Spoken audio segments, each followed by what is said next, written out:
Hironel. Purihin nating pinakamamahal na Panginoon. Purihin ang ating dakilang Diyos. Ang mataas na pagpupuri, paglulahati, pagdakila ay tanging sa ating mahal na Panginoon sus po lamang. At dobling pagbalang po sa ating mahal Evangelist Wilde Estrada Almeda, at ating beloved Assistant Pastor Lina C. Almeda, at hindi malimutang aral. Ginito ang aral ng ating mga magulang sa Panginoon, at pumabati din ako sa lahat ng Almeda family, sa inyo po lahat, mga minamahal. Magandang hapon po sa inyo lahat. Purihin po mahal Panginoon. Pasalamat ako sa mahal Panginoon dahil dinako kami sa lugar na ito, mga minamahal. Upang dito namin, isaganap ang banal gawain ngayong Miyerkules, mga minamahal. At salamat sa mahal Panginoon, binigyan ako ng pagkakataon, pasalamatan siya, luwalhatiin, dakilain sa mga kabutihan niya sa aming buhay, bilang aming siya natagpuan. Amen. Praise the Lord. 1984, mga minamahal, bunga kami ng Luneta Crusade, 37 nights. Nakilala ko mga Panginoon doon sa kapitbahay namin na nagsishare sa akin tita, mga minamahal, dahil ito may diabetic, may sugat na malaking sugat sa paa, mga minamahal. Narinig ko lang po yung sinabi nung kapatiran, hindi ko po siya kilala noon. Sabi niya, Auntie, sama ka sa akin sa Luneta, pagagalingin ka doon. Ang dami niyang sinare sa tita ko, narinig ko lahat yung mga minamahal, pero para sa akin, parang baliwala lang. Subalit ako po ay naghahanap ng kagalingan na aking karamdaman dahil nung hindi ko pa nakilala mga Panginoon mga minamahal, taglay-taglay ko pong sakit sa baga, insomnia, anemic, mga minamahal, sakit sa puso, at sa bato, mga minamahal. Bagamat hindi ko po alam ang gawain na ito, mga minamahal, wala lang sa akin yung narinig kong yun sa kapitbahay namin, na hindi ko din kilala ang kapatiran na yan, mga minamahal. Nung ako'y namalengke, mga minamahal sa San Andres Market, mga minamahal sa Malate, nakita ko po ang giant streamer. Nagulat lang talaga ko, nakita ko lang, nabasa ko lang na ganun nga ang mahal Panginoon, nagpapagaling, nagbabago ng buhay ng tao, nag-aayos na maglong buhay, nag-alis mga bisyo. Alam mo, minamahal, sabi ko, parang ito yung narinig kong sinishare ng kapitbahay namin sa tita ko. Ganyan lang ako. Nagpapagaling yun. At lagi hinahanap ko, mga minamahal, yung kagalingan ng karamdaman, mga minamahal. Dahil nung araw, mga minamahal, talagang ang karamdaman ko to sa baga, mga minamahal. 60 high school graduate pa po ako noon. Dinadala na akong aking beloved nanay sa City Hall ng Manila, sa health center doon, mga minamahal. Twice a week po ako may injection sa pigi dahil po sasakit ko sa baga. Dalaga pa po ako noon, mga minamahal. At tuloy-tuloy po yung aking injection na yan. Hanggang sa makilala ko po ang mahal Panginoon, tatlo na pong anak ko, mga minamahal. 1984, mga minamahal, ang aking mahal na asawa sa kasalukuyan na nasa Dubai, nagtatrabaho. At nung dumalo ako, sabi ko, hintay ko yung krusadang yan. Kasi May pa po yun, April po pa nabasa yung mga minamahal, nakita ko yung streamer tayo. Sabi ko, pupuntahan ko talaga to kasi yung kagalingan ng karamdaman ko, hinahanap ko mga minamahal. Dalong araw, mga minamahal, yung mga kapitbahay namin. Pag nag-aya sila, mga minamahal, sabi nila, doon may naghihimala. Sumasama talaga ako, mga minamahal. Isang jeep kami, papunta kami sa Bulacan, mga minamahal. At doon nakita ko yung isang faith healer, mga minamahal, na talaga nagpapagaling siya, naguhula siya. At namangha talaga ako, mga minamahal, dahil mga hula niya sa akin, totoo. Nagkaroon ako ng desire sa puso ko, mga minamahal. Yung first day na pupunta ko doon, namangha na ako sa kanya, mga minamahal, hanggang sa ako na lang mag-isa ang pabalik-balik doon sa Bulacan, mga minamahal. Di ako sumasama sa mga kapitbahay namin. Dahil ang desire ko, mga minamahal, yung maging faith healer din ako dahil gusto ko magpagaling. Alam niyo, mga minamahal, by that time, hindi ko alam kung bakit itinuro sa akin kung paano maging faith healer. Yung mga faith healer na yung mga minamahal, hindi talaga sinasapian ng espiritu, mga minamahal, kundi magkaroon ka ng mga Latin na libro, mga minamahal na maliliit, bandana, singsing, mga anting-anting, mga minamahal. Binili ko lahat yan dahil gusto ko magpagaling. Gusto ko maggamit, maging faith healer, mga minamahal, yung tawag na faith healer. So, bata sa kasalukuyan, mga minamahal, mga oras na yun, parang grade 1 pa lang ako sa pagiging faith healer ko. Hanggang sa natuto talaga ako, ay yung kasama ko sa bahay, mga minamahal, napapagaling ko na. Makapit bahay ko na hula-hula, nagpapahula na sa akin sa baraha, sa palad. Talaga may kapangyarihan ako, kapangyarihan ng masamang espiritu, mga minamahal. Akala ko sa Diyos yun, mga minamahal. Subalit ng pagdalo ko sa Luneta, sa krusada niya, mga minamahal, narinig ko ang isang nagpatutuong brother, sabi niya, sa Silahis daw siya. Naghuhula siya, naging faith healer daw siya, naghuhula siya sa barasa, lahat. Sinabi niya, habang nagbabatuto, sabi ko, ako yun.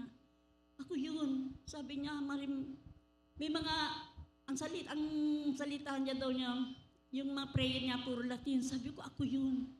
Basta't ang salita, nagpatuto, sabi ko, ako yun. At sabi niya, ang tinatawagan ko ay si Satur. Sabi ko, si Satur tinatawagan ko. Tapos sabi niya, alam niyo po yung pangalan Satur, si Satanas po yun. Nung hindi ko pa nakilala ang Panginoon, dahil siya ang tinatawagan ko.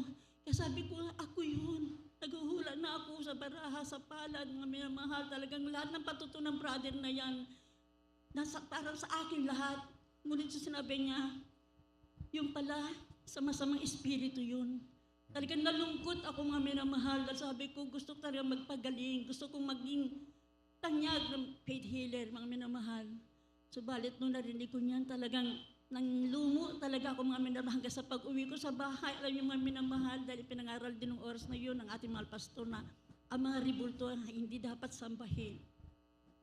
Pag-uwi ko niyan, galing sa krusada sa bahay, pag-uwi ko sa bahay, mga minamahal, dahil pag-akit ko ng apartment, yung tanghay mo kaagad yung aming altar na talagang mahal na mahal ko yung altar na yan, nililinis, inaayos, talagang pinapaganda ko, mga minamahal. Pag-akad ko, mga minamahal, hindi ko na tinitigan yung altar ko, tuloy-tuloy na po ako sa kwarto namin. Hanggang sa kinabukasan, talagang gulong-gulo ang puso ko. Hanggang sa kinabukasan, dumalo uli ako sa krusada, sabi ng mga beloved assistant pastor, ating beloved Mandela, sabi niya, yung gusto magpabautismo, ipalista niyo ang pangalan dito at babautismohan kayo. Alam yung mga minamahal, nagpalista ako. So, balik pag-uwi ko abang krusadang yan, sabi ko, Diyos ko, bago ako magpa-bautismo, gusto kong maging malinis ako sa harapan mo. Alisin mo lahat yung hadlang, yung ayaw mo, yung pagiging faith healer ko, yung pagluhod-luhod ko sa ribulto, alisin mo lahat yan.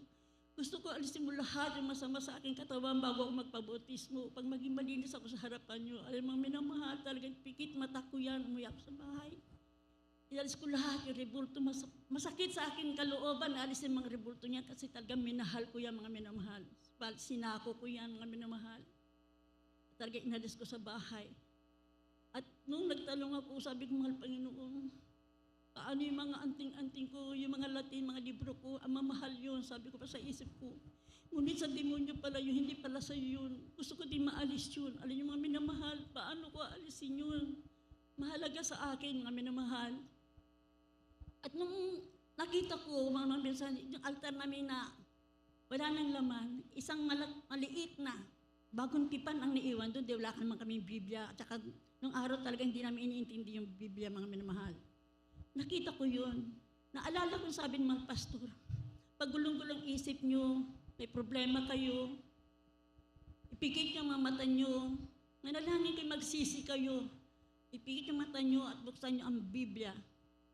Yung katanungan nyo, kung ano ituturo ng daliri nyo, yun ang kasagutan. Ay, alam nyo mga minamahal, ginawa ko yun. Kinuha ko yung maliit na bagong tipan na yan. Sabi, umiiyak talaga ako. Sabi ko, Diyos ko, ano gagawin ko dito? Pagka masakit sa kalooban ko, mawala sa akin mga anting-anting ko, mga libro na yan, dahil mamahal, mga minamahal. Pikit mata ko yan na hiningi sa Malpino, alisin sa akin. Kinuha ko yung maliit na bagong tipan na yung mga minamahal at nagtalong sa Malpino, anong gagawin ko? Alam niyo mga minamahal, nakapikit ang mata ko. Pinuksan ko yung bagong tipan na yung maliit na Biblia na yan. Pag dilag ng mata ko, paano tinuro ng daliri ko, Yun ang kasabuti ng mahal Panginoon sa akin. At talagang napakabuti ng mahal Panginoon na talaga ito Praise the sa Lord. gawa 19-19 na ang mga lumang tao na mahilig sa mga mahika, nung nalaman nila mahal Panginoon, nagpapagaling. Lahat ng kanilang mga libro mga minamahal, sinunod nila lahat yun. At Amen. hindi sila nanghinayang sa halaga ng mga librong yun. Pagkabasa ko yan, nagpasalamat ako sa mahal Panginoon dahil talagang tinugon niya aking panalangin, mga minamahal. Amen. Praise the Lord. Dahil nasa third floor kami ng apartment, mga minamahal, kinuha ko yung kawali namin na malaki. Niligay ko lahat yung mga anting-anting ko, yung mga libro ko, bagamat matpasakit talaga sa kalooban ko, dahil mahal talaga sila para sa akin mahalaga. Ngunit, nung nalaman ko ng mahal Panginoon, ang tunay nagpapagaling, mga minamahal, sinulog ko lahat yun, mga minamahal. Praise the Lord. At Hallelujah. pagkasulog ko ng mga minamahal, alam nyo, naging payapa aking puso't isipan. Amen. Hallelujah. Napakabuti Praise the ng Lord. Panginoon at bago ako mapahamak, talaga iniligtas niya ako sa kapahamakan, mga minamahal, sa pamagitan Amen. ng Hallelujah. krusada niya sa luneta, mga minamahal. At tuloy-tuloy ang pagdalo namin sa krusada, mga minamahal, bagamat araw, buwan ng tag-ulan, mga minamahal. Alam niyo mga luneta, walang bubuong, mga minamahal. Sa loob ng 37 nights, mga minamahal, yung unang gabi, panglaga hanggang isang linggo, 2 linggo, hindi pa umuulan. Nung nag-start ang ulan, mga minamahal, talagang inahampas kami ng malakas na hangin, ng ulan, mga minamahal.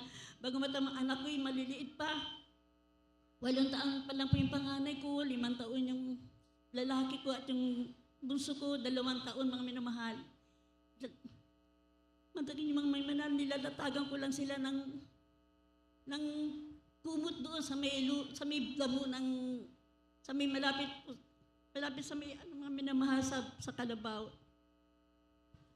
At tuwing umuulan talaga, makita niyong putik-putik ko talaga yan. Amen. Yung 2 taong kong anak, pinapahiga ko dyan. Nababasa din yung mga minamahal hanggang sa pagtapos ng krusada. Pag uwi namin, mga minamahal, tumutulo aming mga damit, sumasakay kami sa jeep, mga minamahal. Minsan nahihiya ako sa mga kasabi namin sa jeep. Subalit napakabuti ng mahal Panginoon. Bakit kinabukasan? Parang may kapangyarihan pa rin, binabalik kami at binabalik sa krusada niya, mga minamahal, bagamat lagi kami napapasa. Praise the Lord. Hallelujah. At habang kami napapasa, mga minamahal, lalo pinagaling naman pinakamakaramdaman namin. Amen. mga minamahal. Hallelujah. Hallelujah.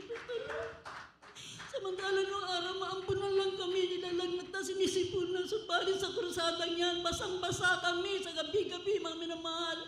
Wala man lang kaming sakit na naramdaman ni Ubo, mga bagkos. Lahat ng karamdaman ng anak ko at ako, mga minamahal, pinagaling ng mga Panginoon. Amen. Hallelujah. Lumipas ang mga buwan, mga minamahal. 2 buwan na ako sa mga Panginoon, mga minamahal. Nag-alay ako ng ayuno 3 araw. Pagdating ng 4 na buwan, mga minamahal ko paglilingkod sa mahal Panginoon, nag-ayuno ko ng 6 na araw. Isa lang hiniling ko sa mahal Panginoon. Sabi ko, mahal Panginoon, pauwi niyo na pong asawa ko. Hindi ko na po kailangan yung malaking sweldo niya. Gusto ko yung magbago din siya, makita niyang himala sa buhay namin. Alam niyo mga minamahal, tapos ng ayuno ko, after 1 week mga minamahal, dumating ang sulat niya dahil nung araw wala pang mga cellphone, mga minamahal, 1980s. Sabi niya, November 6, uwi na ako. The first week ng October, ako nag-ayuno mga minamahal. At sabi niya sa sulat na November 6, uwi siya. Alam mo mga minamahal, parang 1 month lang ang pagitan mula na ako nag-ayuno mga minamahal. Amen. Praise the Grabing Lord. kagalakan ng puso ko na sabi niya uwi siya ng November. April pa dapat ang uwi niya, ang finish contract niya mga minamahal. Subal talagang himala. Sa lahat ng himala mga minamahal. Pag uwi ng beloved as husband ko mga minamahal, sa airport pa lang hindi niya ako nakilala din. Mahaba ng buhok ko, pumayat ako. At ang mga damit ko mahaba na. Inikutan ako niya, mga minamahal. Sabi niya, ikaw pa talaga yan. Sabi ko, ako nga. Bakit ganyan ka? Para kang nasakluban, sabi niya. Napakabuti mahal Panginoon talagang. Amen. Praise the Lord. Hallelujah. Napakabuti mahal Panginoon. Dahil nakita ang pagbabago ng itsura ko, mga minamahal. Sanay siya sa damit ng sanlibutan, nakasando, nakashort, ganun. Ako nung araw, palda ko, 2 dangkal lang yan, mga minamahal. Kahit na 3 na anak ko, talagang naiksi ang kasuotan ko. At gusto niya isuot ko lagi yung short, sando, ganun ang gusto niya, mga minamahal. Kaya pag uwi namin sa bahay, masaya pa kami, mga minamahal. Nag-grocery kami, nagluto siya dahil cook siya sa hotel sa Hatafort. Hotel sa Dubai, mga minamahal. cook din siya sa aristocrat, mga minamahal.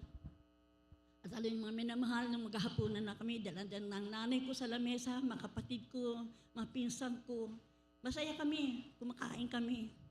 Subalit, napakabuting mahal pa yun talaga, mga minamahal. Dahil pag naalala ko ang aking mahal na asawa, napakabuti naman pa yun, pagbabago siya, Praise the paano Lord. siya pinago, mga minamahal.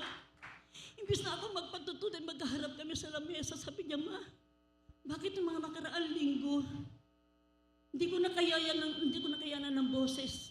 Isa lang ang sinasabi, umuwi ka na, umuwi ka na. Kahit na natutulog ako, bigla ako nagigising din sa boses na yan, umuwi ka na, umuwi ka na. Hanggang sa trabaho, nasusugatan ng daliri ko dahil naririnig ko ang boses na yan. Isa lang ang sinasabi, umuwi ka na, umuwi ka na. Sabi niya, gulong-gulo ang isip ko. Sabi niya, wala akong nagawa kundi punta sa opisina, nagpaalam ako, umuwi sa Pilipinas. Nagtaka ako, bakit hindi ako tinanong kung may patay ko, ano may emergency ko. Kasi nung araw, mga minamahal, pag hindi ka finish contract, talaga hindi ka papayagan, mga minamahal. Hallelujah. Pag walang patay, walang mga emergencies, hindi ka talaga papayagan. Alam mo, mga minamahal, doon pa lang sa Dubai, meron nang himala sa kanya. Amen. Praise the Lord. Hallelujah. Sabi niya, nagtaka ako, hindi man ako tinanong. Pinayagan agad ako makauwi ng Pilipinas. Pagdating nga niya, at nung pagtapos niya magpatotoo, mga minamahal, sumagot na ako. Sabi ko, sa Kasipa, born again na ako. Hindi ako kumain ng 6 na araw, pinagdasal kita para makauwi ka, para magbago ka rin, makilala mo ang Panginoon. Amen. Praise the Lord. Ang sagot niya sa akin, puro mura. Lahat ng mura binato sa akin. Yang hiya ako, minura ako sa harap ng nanay ko, sa mga kapatid ko. First time niya ako minura, mga minamahal. Nasaktan talaga. Yung parang masakit para sa akin, pero yung puso ko galak na galak. Then napatunayan ko na walang distansya ang panalangin ng ating mga magulang sa mga Panginoon. Panalangin natin, pinabot pastor, assistant pastor, nakarating sa kalwalhati nating mahal Panginoon. Napakabuting mahal Panginoon. Alam niyo, tumalikod dyan, hindi na kumain, mga minamahal. Ngunit dahil sa talagang napakabuti niya, napakabait ng asawa, mga minamahal. At anong galit niya, mga minamahal, habang nahiga kami, hindi siya kumain, mga minamahal. Wala siyang imik, pero ako habang nakahiga kami, nagpapatuto ako, patuto sa kabutihan mga Panginoon sa buhay namin, mag-iina, mga minamahal. Hindi siya umiimik, mga minamahal. Hanggang sa dumating ang linggo, sasamba na kami. Sabi ko, linggo yan, sabi ko, sasamba kami pa. Sabi ko, hindi kayo aalis, walang pupunta dyan. Sabi ko, hindi pwede. Dahil paglilingkod ng mahal Panginoon, sa paglilingkod ng mahal Panginoon yan, hindi kayo aalis. Talagang tigas ang boses niya, mahal, hindi kami aalis. Sabi ko, subalit, hindi na naig yung mga minamahal, hindi ko siya pinagbigyan. Mas pinagbigyan ko agad gawain ng mahal Panginoon. Mga Amen. Praise the Lord. Hallelujah. Kahit magalit siya sa akin, sabi niya, malis ka mag-isama mga anak ko. Kaya pala ang papayat yung malnourished sa mga anak mo, hindi pala kayo kumakain dyan. Yun nasagot niya sa akin. Napatawa lang ako mga minamahal sa isip ko dahil yung pag-aayuno ay makapangyarihan sa ating mahal Panginoon. Amen. Hallelujah. Hanggang sa lumipas ang mga buwan, mga minamahal, laging tinatanggihan ako. Pag tuwing magpapaalam ko, Merkules, Biyernes, Linggo, hindi niya talaga pinapayagan, pero hindi talaga ako magpapigil sa kanya. Minsan, hindi niya ako napatigil pag lalo sa mahal Panginoon. Praise the Lord. Pag uwi ako niya sa bahay, maghahaga ko sa kanya, tinatabig niya ako, mga minamahal, hindi niya talaga ako pinapansin, galit talaga sa akin. Subalit napakabuti mahal Panginoon, mga minamahal. Dahil after 2 years niya akong inusik, kinahabagay siya ng mahal Panginoon. Amen. Hallelujah. Tinawag siya bilang anak niya, mga minamahal. At pinagpala kami lubos. After 2 years namin paglilingkod sa mahal Panginoon, tinawag kami bilang magagawa. Sa loob ng pastoral, di man po kami karapat-dapat, mga minamahal. Tunay na pakabuti, mahal Panginoon, at ngayon, Praise nagtatapos the Lord. Hallelujah. bilang magagawa, bilang Kristiyano, hindi talaga rosas sa lahat ng bagay, mga minamahal. Maraming pagsubok, maraming problema, subalit inabot namin ang taon na ito, pinatubayan kami, kinabayan, ingatan, pinagpalang lubusan, mga minamahal. Noong di pa kami save, mga minamahal, 3 ang anak ko. Nung na-save na ako, mga minamahal, unang anak ko, ang aking mahal na anak si Melissa, ang minamahal. nung hindi ko pa nakilala ng Malpin, tuwing manganganak ako, mga minamahal, kompleto ako ng gamot. Lahat ng gamot na sa akin. Subalit yung 3 anak kong pinanganak ko na nasa piling ako ni Malpin, ni isang gamot, wala ko ininom. Amen. Praise the Lord. Hallelujah. Hanggang sa kasalukuyan, mga minamahal, tulad nagbigabay ng mga payo ng mga anak ko. Yung prayer ko lang naman sa Malpina, panghawakan kami, gamitin kami mag-anak sa ibang na gawain. Kaya napakabuti mga Panginoon dahil mga anak ko. Di man po kami karapat-dapat, ginabayan mga Panginoon, nahubog sila sa pangangaral natin binabagpaso. Praise the Sa Lord. Lord ng pastoral, mga minamahal. At talaga ngayon, ginagamit din sila sa mahal Panginoon, aking anak na lalaki, aking anak na babae, na nasa Pampanga, isa din siya manggagawa, asawa din siya ng beloved preacher, mga minamahal. At aking panganay, siya di, Pine Square din mga minamahal, si Melissa. At ang 2 kong anak na talaga yung bunso ko na. Yun na lang po mga minamahal, ang hinihiling ko sa mahal Panginoon na. Nakarating din siya dito maghamit ng mahal Panginoon. At maraming salamat sa mahal Panginoon sa lahat ng papapala, mga himala. Maraming himala sa buhay namin, mga minamahal, mula noon hanggang ngayon, mga minamahal. Kaya lahat ang kapurihan, pagpapasalamat, tanging sa ating mga Panginoon po lamang. Amen. Praise the Lord. God bless you.